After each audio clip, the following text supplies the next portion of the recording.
Ni spomen kompleks posvećeni Viloli Ribaru u prošlom ratu nije bio pošteđen uništavanja. Spomen soba je u potpunosti devastirana, dok je bista s likom ovoga narodnog heroja nestala.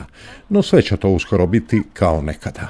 Uvjerava nas Jelka Vranješ, predsjednica glamočke novoformirane udruge, dosta simboličnog naziva, Ivo Lola nije sam. Organizaciju čine svi mladi iz Glamoča, multinacionalna jedna grupa ljudi.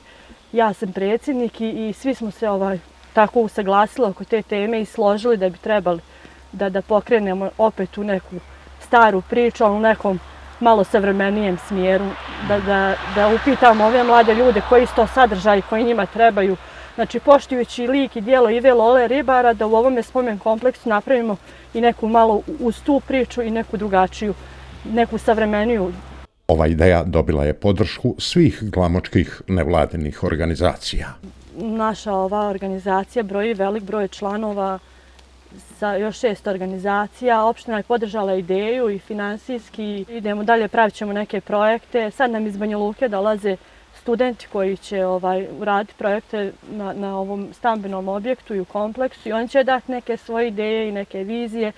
I onda ćemo polako, korak po korak. Ipak nisu samo mladi ti kojima je stalo do obnove ovog spomen kompleksa.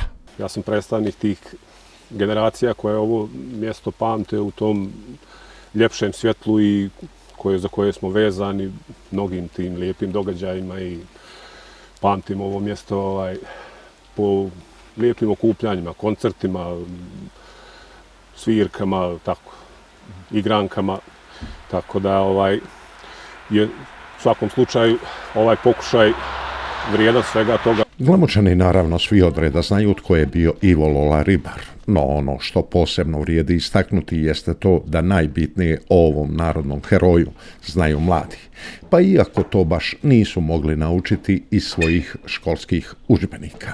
Ivo Lola Ribar sam čula od roditelja i mislim da bi se trebalo više spominjati u školama jer je on ipak narodni heroj i poginuo je ovdje u Glamoču. Sve o njemu što znam sam čula od roditelja ili povodom ove organizacije i narodni heroj je bio i mislim da je velik značaj za Glamoč baš to što je ovdje poginuo i što imamo ovaj spomenik. Inače, Glamoč je jedan od onih gradova na ovim prostorima u kojemu nema međunacionalnih problema, odnosno općina u kojoj Srbi, Hrvati i Bošnjaci žive u jednoj potpunoj međusobnoj toleranciji, bez nekih vidljivih podjela.